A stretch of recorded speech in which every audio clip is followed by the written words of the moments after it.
왕의 명령을 거역하고 칼을 뽑았던 그날. 이성계는 영웅이 아니라 반역자였습니다. 그런데 왜 우리는 그를 건국의 아버지라 부를까요? 끝까지 보시면 500년 왕조에 숨겨진 진실이 밝혀집니다. 구독, 좋아요 누르고 지금 바로 시작합니다. 태조실록은 그날을 이렇게 기록합니다. 군사를 돌려 개경으로 향하다. 단 6글자. 하지만 그 6글자 뒤에는 한 남자의 고뇌가, 수천 명의 운명이, 그리고 500년 왕조의 시작이 숨어 있었습니다. 1388년 5월, 압록강 위화도. 장맛비가 쏟아지는 밤, 5만 대군이 숨을 죽이고 있었습니다. 앞에는 요동으로 가는 길, 뒤에는 돌아갈 수 없는 강. 그 한가운데 서 있던 한 사람. 함경도 출신의 54세 장군 이성계. 그의 손은 칼자루를 움켜쥐고 있었지만 떨리고 있었습니다. 왕의 명령을 거역한다는 것. 그것은 곧 반역이었고 죽음이었고 배신이었습니다.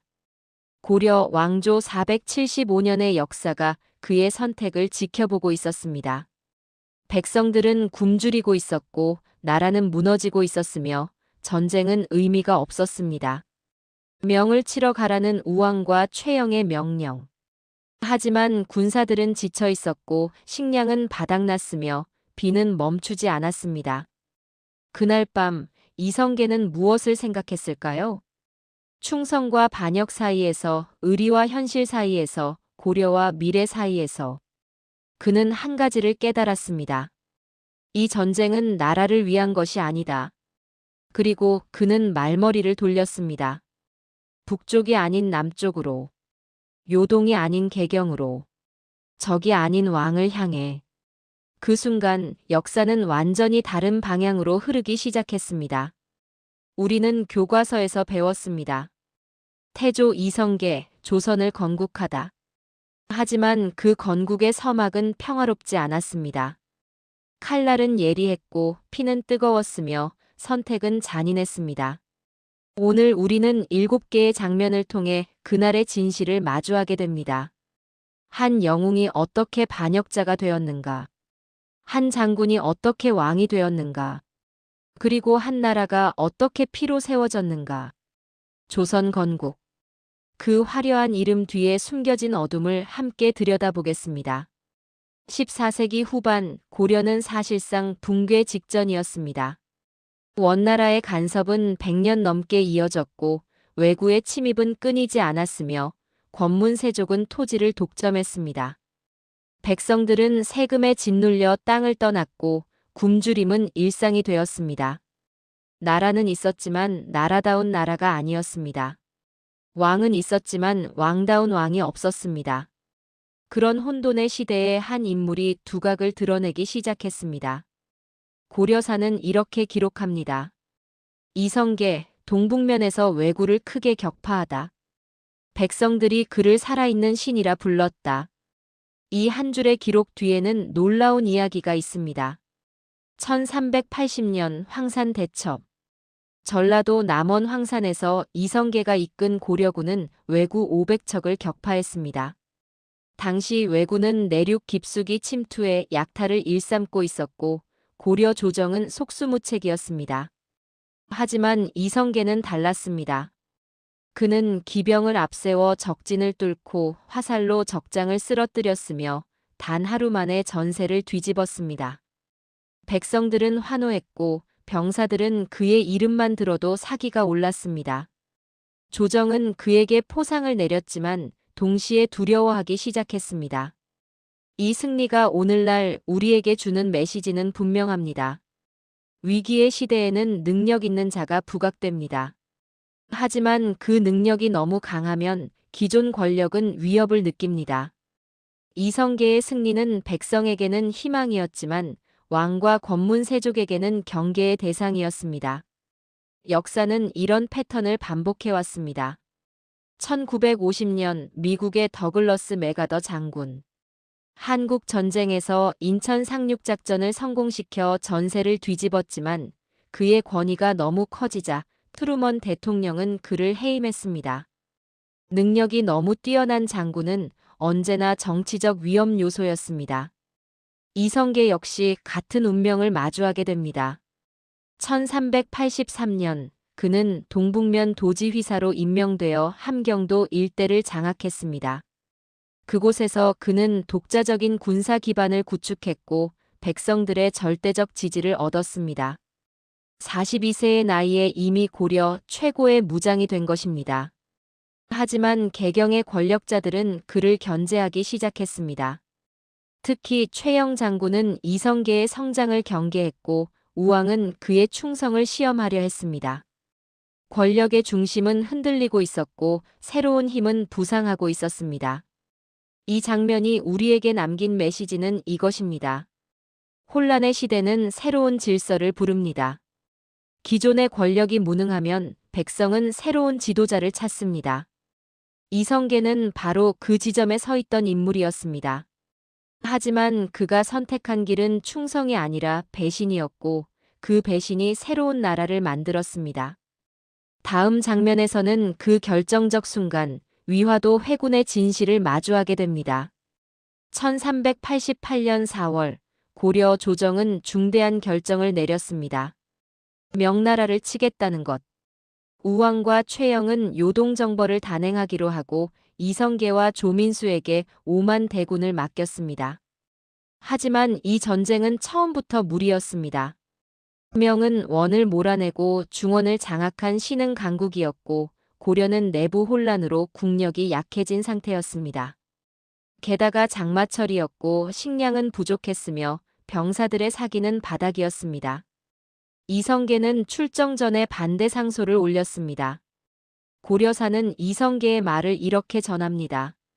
작은 나라가 큰 나라를 치는 것은 불가하며 여름철에 군사를 일으키는 것은 천시에 어긋난다.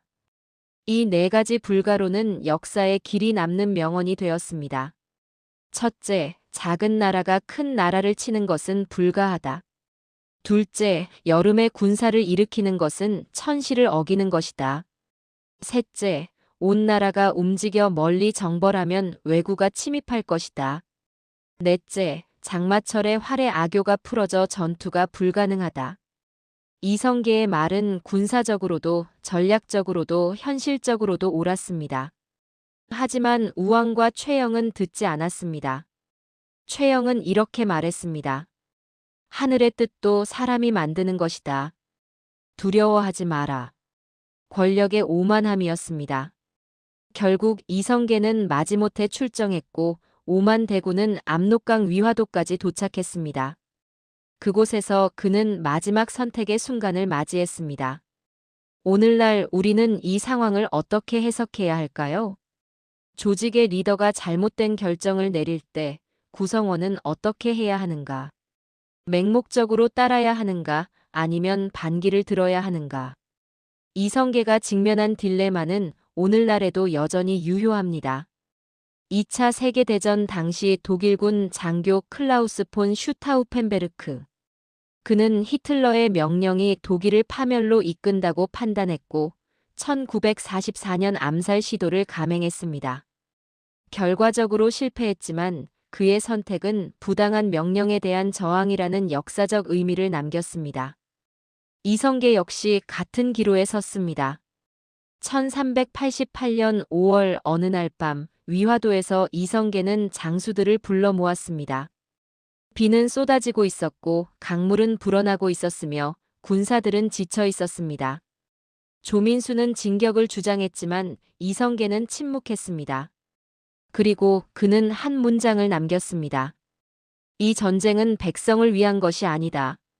그날 밤 그는 결단을 내렸습니다. 군사를 돌리기로, 개경으로 향하기로, 왕을 무너뜨리기로. 5월 22일 새벽 이성계는 군대를 돌렸습니다. 역사는 이것을 위화도 회군이라고 부릅니다. 하지만 당시 사람들은 이것을 반역이라고 불렀습니다. 이 장면이 우리에게 남긴 핵심 메시지는 이것입니다. 역사의 전환점은 한 사람의 용기 있는 선택에서 시작됩니다. 이성계는 왕의 명령을 거역했지만 결과적으로 나라의 방향을 바꿨습니다.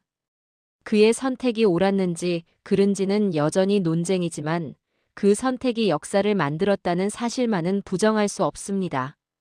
작은 결정이 큰 흐름을 바꿉니다. 한 사람의 선택이 수백 년의 운명을 결정합니다. 다음 장면에서는 그 선택의 결과 최영의 처형과 권력 장악 과정을 살펴보겠습니다. 회군한 이성계의 군대는 개경으로 향했습니다. 조정은 혼란에 빠졌고 우왕은 공포에 떨었으며 최영은 마지막 저항을 준비했습니다. 하지만 이미 승부는 결정되어 있었습니다. 이성계는 5만 대군을 장악하고 있었고 백성들의 지지를 받고 있었으며 명분까지 가지고 있었습니다. 무모한 전쟁을 막기 위해 돌아왔다. 6월 개경 인근에서 이성계와 최영의 군대가 마주쳤습니다. 고려사는 이 장면을 이렇게 기록합니다. 최영의 군대는 흩어졌고 장수들은 항복했으며 최영은 홀로 남았다. 73세의 노장 최영. 그는 고려의 마지막 충신이었고 왕실을 지키려 했던 유일한 버팀목이었습니다. 하지만 시대는 그를 버렸습니다. 이성계는 최영을 체포했고 조정은 그를 반역자로 규정했습니다. 아이러니하게도 반역을 막으려던 최영이 반역자가 되었고 반역을 일으킨 이성계가 구국의 영웅이 된 것입니다. 최영은 고문을 받았고 재판은 형식적이었으며 결론은 이미 정해져 있었습니다. 1388년 7월 최영은 참수형에 처해졌습니다. 처형 직전 그는 한마디를 남겼다고 전해집니다. 나라를 지키려 했을 뿐이다. 이 말은 오늘날까지도 역사학자들 사이에서 논쟁을 불러일으킵니다. 최영은 충신이었을까? 아니면 시대를 읽지 못한 완고한 노인이었을까? 이 사건이 우리에게 던지는 질문은 무겁습니다. 충성과 배신의 경계는 어디인가? 옳은 선택과 필요한 선택은 항상 일치하는가? 승자가 정의를 만드는 것인가? 아니면 정의가 승자를 만드는 것인가? 역사는 승자의 기록입니다. 1789년 프랑스 혁명 당시 루이 16세를 지키려던 왕당파는 반동으로 낙인 찍혔고 왕을 처형한 혁명파는 영웅이 되었습니다. 하지만 시간이 흐른 뒤 혁명파 중 일부는 다시 반역자로 처형되었습니다. 권력의 중심이 바뀌면 정의의 기준도 바뀝니다. 최영의 죽음 이후 이성계는 본격적으로 권력을 장악하기 시작했습니다. 우왕을 폐위시키고 창왕을 세웠으며 정적들을 하나씩 제거해 나갔습니다. 조정의 핵심 인물들은 이성계 편으로 돌아섰고 반대파는 숙청되었습니다. 왕실은 이미 허수아비였고 실권은 이성계의 손에 있었습니다. 1389년 이성계는 창왕마저 폐위시키고 공양왕을 옹립했습니다. 표면적으로는 왕을 세우는 것이었지만 실제로는 왕을 조종하는 것이었습니다. 이제 왕위에 오르는 것은 시간 문제였습니다. 이 장면이 우리에게 남긴 핵심 메시지는 이것입니다. 권력의 확장은 단계적으로 이루어집니다. 이성계는 처음부터 왕이 되려 하지 않았습니다. 먼저 군사력을 장악하고 다음으로 정적을 제거하고 마지막으로 왕권을 흡수했습니다. 역사의 큰 변화는 하루아침에 일어나지 않습니다. 작은 선택들이 쌓여 결정적 순간을 만듭니다. 최영의 처형은 그 과정의 첫 번째 문턱이었습니다. 다음 장면에서는 조선 건국의 설계자 정도전과의 만남을 살펴보겠습니다. 이성계는 뛰어난 무장이었지만 정치가는 아니었습니다. 칼로 권력을 잡을 수는 있어도 나라를 설계할 수는 없었습니다. 그에게 필요한 것은 사상가였고 전략가였으며 혁명가였습니다. 그런 인물이 바로 정도전이었습니다. 태조실록은 정도전을 이렇게 평가합니다. 학문이 깊고 식견이 넓으며 새로운 제도를 설계하는 데 탁월했다. 정도전은 1342년 출생으로 이성계보다 8살 어렸습니다. 그는 과거에 급제했지만 권문세족의 부패를 비판하다가 유배를 당했습니다. 유배지에서 그는 성리학을 깊이 연구했고 새로운 국가 체제를 구상했습니다. 고려는 더 이상 개혁이 불가능하다. 새로운 왕조가 필요하다. 그리고 그 왕조는 성리학적 이상 국가여야 한다.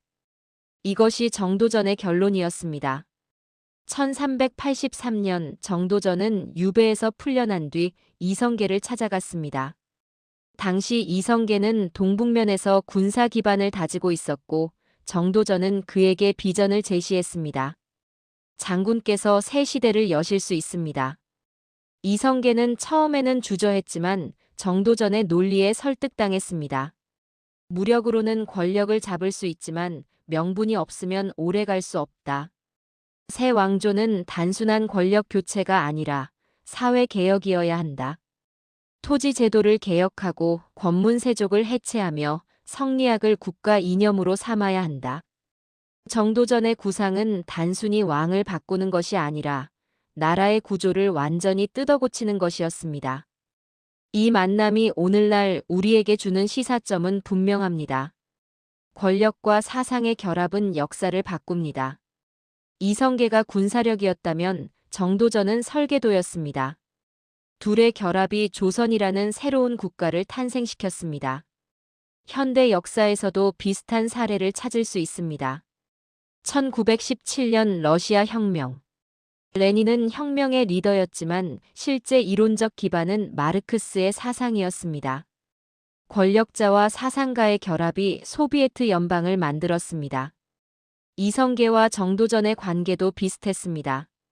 1388년 위화도 회군 이후 정도전은 이성계의 핵심 참모가 되었습니다.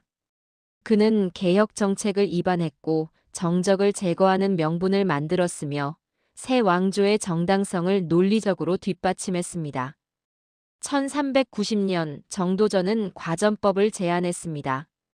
이것은 토지 제도를 개혁해 권문세족의 경제 기반을 무너뜨리는 정책이었습니다. 고려 말 권문세족은 전국 토지의 대부분을 장악하고 있었고 백성들은 소작농으로 전락해 있었습니다. 과전법은 토지를 국가가 회수해 관료들에게 재분배하는 제도였습니다. 표면적으로는 공정한 분배였지만 실제로는 구세력을 약화시키고 신세력을 강화하는 전략이었습니다. 권문세족은 격렬히 반발했지만 이성계의 군사력이 그들을 억눌렀습니다. 정도전은 또한 조선 경국전을 지필하기 시작했습니다. 이 책은 새로운 국가의 통치체제, 법률, 의례, 교육제도 등을 담은 청사진이었습니다. 성리학적 이상 국가. 왕은 덕으로 다스리고 신하는 충으로 보필하며 백성은 교화되는 나라. 이것이 정도전이 꿈꾼 조선이었습니다. 이 장면이 우리에게 남긴 핵심 메시지는 이것입니다. 큰 변화는 힘만으로는 이루어지지 않습니다. 비전과 설계가 필요합니다. 이성계는 칼을 들었고 정도전은 펜을 들었습니다. 둘의 협력이 500년 왕조의 기틀을 만들었습니다.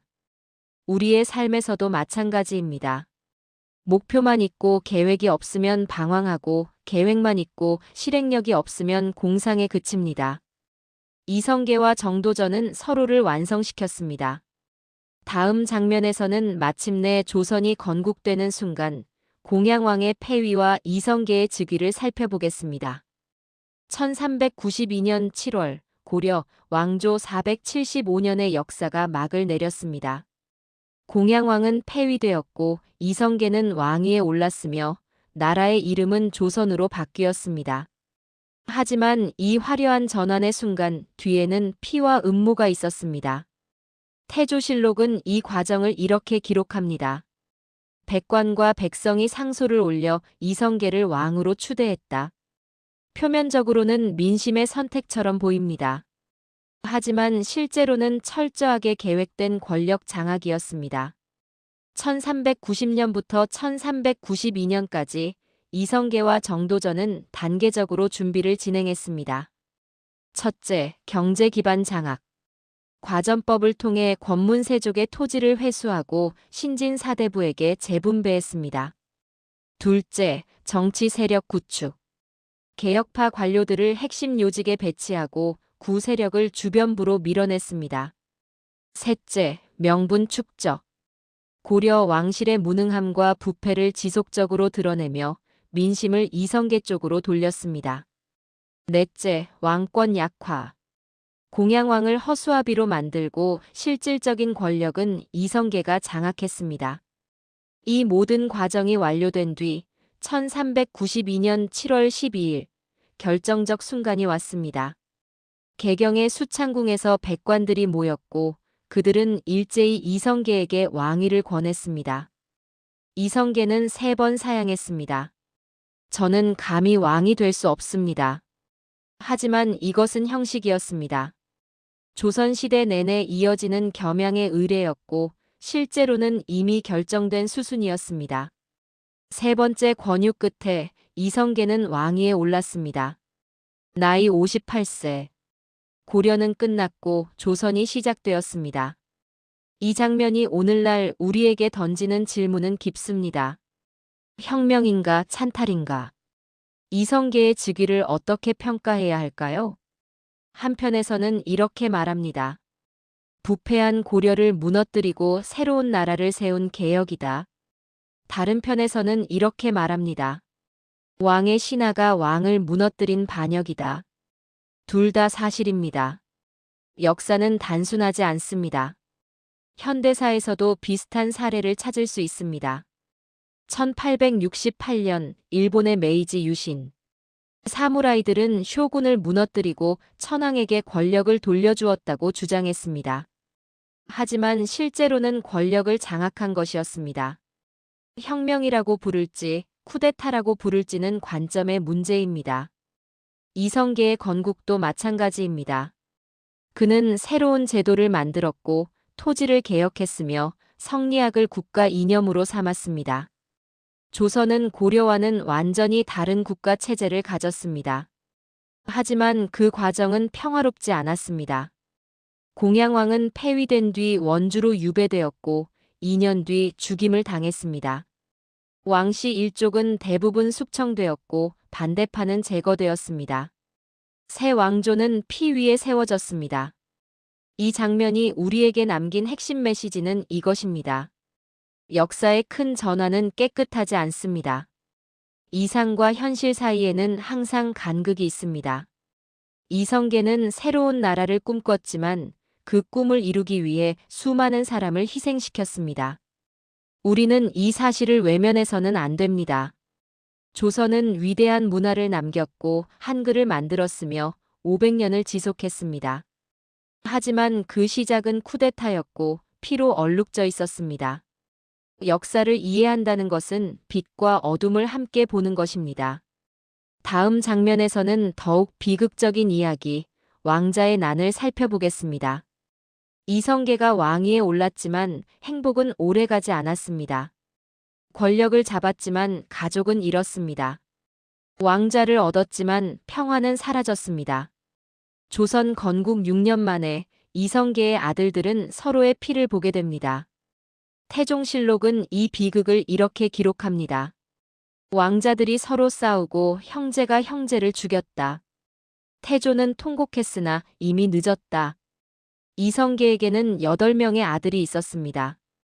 첫째 부인 한씨 소생으로 방우, 방과, 방해, 방간, 방원, 방연이 있었고 둘째 부인 강씨 소생으로 방번, 방석이 있었습니다. 이성계는 둘째 부인 강씨를 총애했고 정도전은 강씨의 막내 아들 방석을 세자로 세우려 했습니다. 하지만 다섯째 아들 방원은 이에 반발했습니다. 방원은 위화도 회군 때부터 아버지를 도왔고 조선 건국의 결정적 역할을 했습니다. 그는 자신이 세자가 되어야 한다고 믿었습니다. 1398년 정도전은 방원을 제거하려는 계획을 세웠습니다. 방원을 비롯한 형제들의 사병을 해체하고 왕권을 강화하며 방석의 지위를 확고히 하려는 것이었습니다. 하지만 방원은 먼저 움직였습니다. 8월 26일 밤 방원은 사병을 이끌고 정도전의 집을 습격했습니다. 정도전은 잠에서 깨어나자마자 칼에 맞아 죽었고 그의 동료들도 모두 살해되었습니다.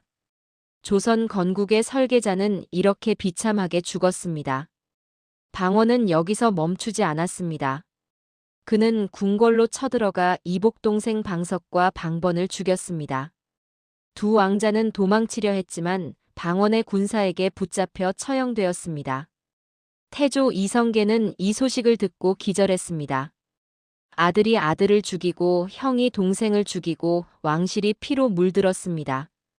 이성계는 왕위를 둘째 아들 방과에게 넘기고 함흥으로 떠났습니다. 더 이상 왕이고 싶지 않았고 개경에 있고 싶지 않았으며 현실을 마주하고 싶지 않았습니다. 이 비극이 오늘날 우리에게 주는 교훈은 무겁습니다. 권력은 가장 가까운 사람조차 적으로 만듭니다. 이성계는 나라를 세웠지만 가족을 잃었습니다. 권력의 정점에 섰지만 인생의 가장 깊은 슬픔을 맛보았습니다. 역사는 이런 비극을 반복해왔습니다. 1483년 영국의 리처드 3세. 그는 형 에드워드 4세가 죽은 뒤 조카들을 런던탑에 가두고 왕위를 찬탈했습니다. 두 어린 왕자는 탑에서 실종되었고 아마도 살해되었을 것입니다. 리처드 3세는 왕이 되었지만 역사에 악명을 남겼습니다. 방원도 비슷한 길을 걸었습니다.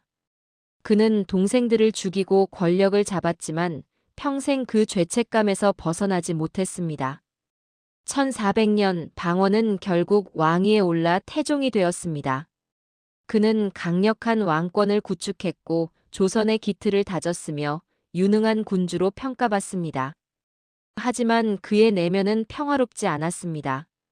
태종은 재위 기간 내내 불교에 귀의했고 동생들의 명복을 빌었으며 밤마다 악몽에 시달렸다고 전해집니다. 권력을 얻었지만 마음의 평화는 잃었습니다. 이 장면이 우리에게 남긴 핵심 메시지는 이것입니다. 성공의 대가가 너무 크면 그것은 진정한 성공이 아닙니다. 방원은 왕이 되었지만 형제를 잃었습니다. 이성계는 나라를 세웠지만 아들들을 잃었습니다. 권력은 얻었지만 행복은 사라졌습니다. 우리의 삶에서도 마찬가지입니다. 목표를 이루는 과정에서 소중한 것을 잃지 않도록 주의해야 합니다. 성공보다 중요한 것은 우리가 지켜야 할 가치입니다. 다음 마지막 장면에서는 태조 이성계의 말년과 역사적 평가를 살펴보겠습니다.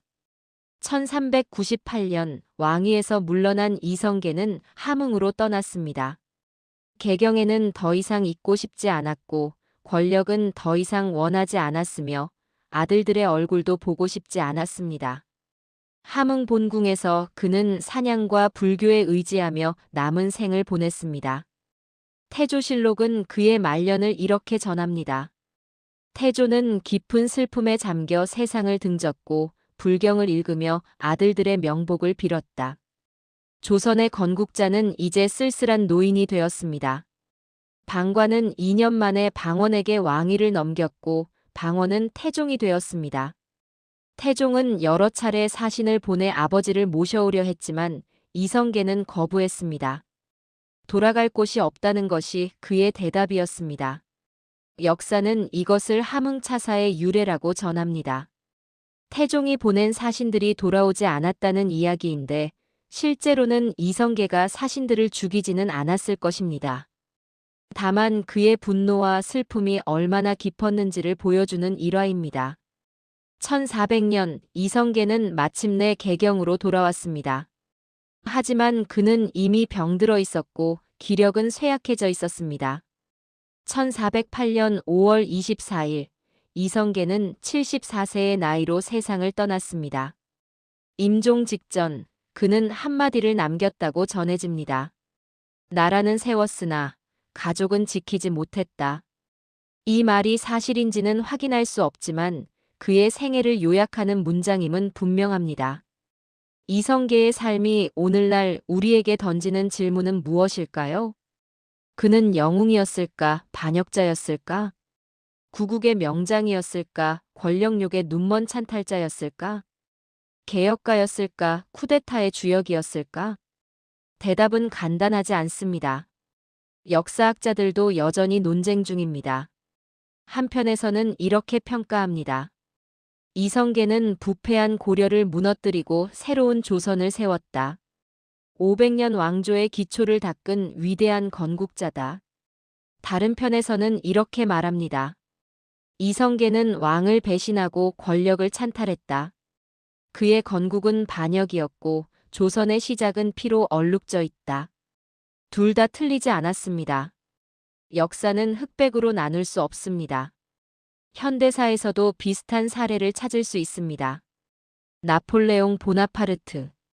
그는 프랑스 혁명의 이상을 지켰다고 주장했지만 실제로는 황제가 되어 독재를 했습니다. 그는 유럽을 정복했지만 수백만 명을 전쟁터로 내몰았습니다. 영웅이자 독재자, 해방자이자 침략자. 나폴레옹의 평가는 관점에 따라 달라집니다. 이성계도 마찬가지입니다. 그는 위화도 회군으로 무의미한 전쟁을 막았고 토지 개혁으로 백성의 삶을 개선하려 했으며 새로운 국가 체제를 만들었습니다. 하지만 그 과정에서 왕을 폐위시켰고 정적을 숙청했으며 가족을 희생시켰습니다. 그의 선택은 옳았을까요? 역사는 결과로 평가됩니다. 조선은 500년을 지속했고 한글을 만들었으며 위대한 문화유산을 남겼습니다. 그런 의미에서 이성계의 건국은 성공적이었습니다. 하지만 과정은 정당했을까요? 이것은 여전히 논쟁의 여지가 있습니다. 이 장면이 우리에게 남긴 핵심 메시지는 이것입니다. 역사는 복잡하고 인간은 모순적이며 진실은 다면적입니다. 이성계를 단순히 영웅으로만 보거나 반역자로만 보는 것은 역사를 단순화하는 것입니다. 그는 시대의 산물이었고 그의 선택은 당시의 맥락 속에서 이해되어야 합니다. 우리는 그를 판단하기보다는 그로부터 배워야 합니다. 권력의 본질, 선택의 무게, 가족의 소중함, 역사의 아이러니. 이 모든 것이 이성계의 생애 속에 담겨 있습니다. 다음에서는 지금까지 살펴본 7가지 장면을 하나로 엮어 이 이야기가 우리에게 남기는 통합적 메시지를 정리하겠습니다. 여러분, 우리는 지금까지 7개의 장면을 통해 조선 건국의 진실을 마주했습니다.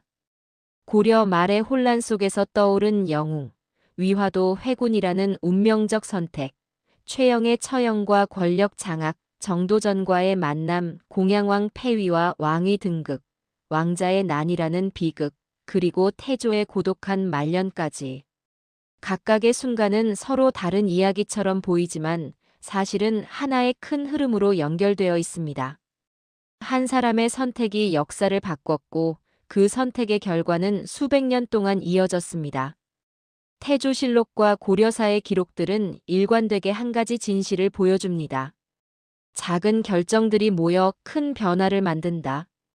이성계의 위화도 회군은 단순한 군사작전이 아니었습니다. 그것은 시대의 방향을 바꾼 결정적 순간이었고 한 왕조의 종말과 새로운 왕조의 시작을 알리는 신호탄이었습니다. 최영의 처형, 정도전과의 협력, 공양왕의 폐위, 왕자의 난까지 모든 사건은 위화도에서 시작된 선택의 연쇄 반응이었습니다. 당시 사람들은 이것을 천명이라고 불렀습니다. 하지만 우리는 압니다. 천명이 아니라 인간의 선택이었다는 것을. 우연이 아니라 필연의 결과였다는 것을. 운명이 아니라 의지의 산물이었다는 것을. 오늘을 살아가는 우리에게 이 이야기는 중요한 메시지를 남깁니다. 역사는 먼 과거의 기록이 아니라 지금 이 순간 우리의 선택 속에서도 동일한 원리로 움직입니다. 작은 용기, 작은 결단, 작은 행동이 모여 내 삶과 우리가 속한 사회의 흐름을 바꾸는 힘이 됩니다.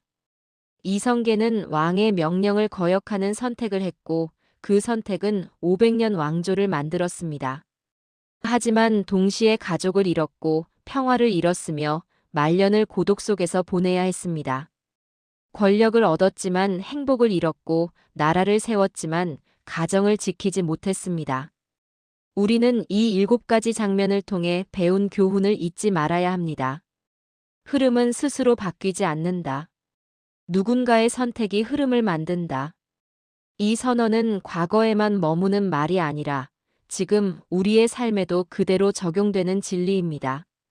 당신의 선택이 당신의 역사를 만들고 우리의 선택이 우리 시대를 만듭니다. 이성계의 이야기는 끝났지만 그가 남긴 질문은 여전히 우리 앞에 있습니다.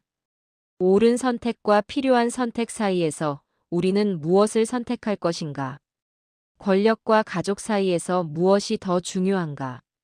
성공과 행복 중 무엇을 우선할 것인가?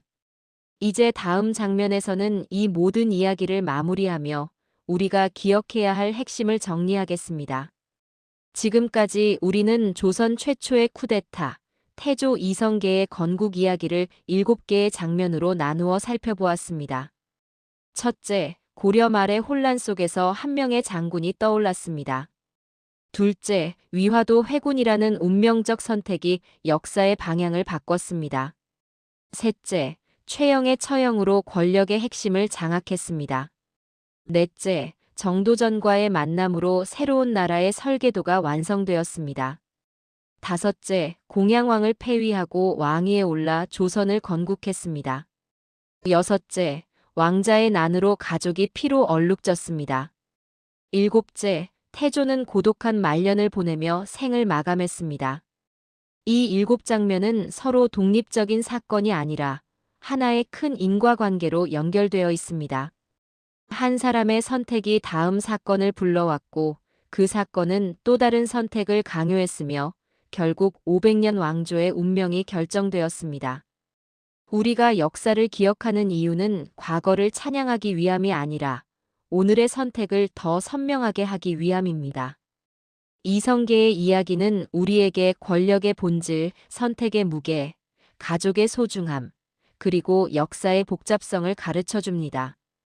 그는 영웅이었지만 동시에 반역자였고 건국자였지만 동시에 찬탈자였으며 아버지였지만 동시에 권력자였습니다. 역사는 흑백이 아닙니다. 회색의 영역이고 맥락의 산물이며 인간의 모순이 담긴 거울입니다. 여러분께 묻고 싶습니다. 오늘 이야기 중에서 가장 마음에 남은 장면은 무엇이었나요? 위화도 회군의 결단이었나요? 왕자의 난의 비극이었나요? 아니면 태조의 고독한 말년이었나요? 댓글로 여러분의 생각을 나눠주세요. 여러분의 해석이 이 역사를 더 풍부하게 만듭니다. 좋아요를 눌러주시고 다음에 다루고 싶은 역사 인물이나 사건이 있다면 알려주세요. 조선의 다른 왕들, 임진왜란, 한글 창제, 독립운동가 등 여러분이 궁금해하는 이야기를 함께 만들어가고 싶습니다. 당신의 오늘이 누군가의 내일에 기록될 수 있다는 사실을 기억하세요. 이성계가 그랬듯이 우리의 선택도 역사가 됩니다. 작은 결정이 큰 흐름을 만들고 한 사람의 용기가 시대를 바꿉니다. 역사는 과거가 아니라 현재입니다. 우리가 지금 무엇을 선택하는가가 미래의 역사를 결정합니다. 오늘 이야기를 함께 걸어준 여러분께 감사드립니다. 다음 시간에는 또 다른 시대의 숨결을 함께 만나러 가겠습니다. 긴 여정 함께 해주셔서 감사합니다.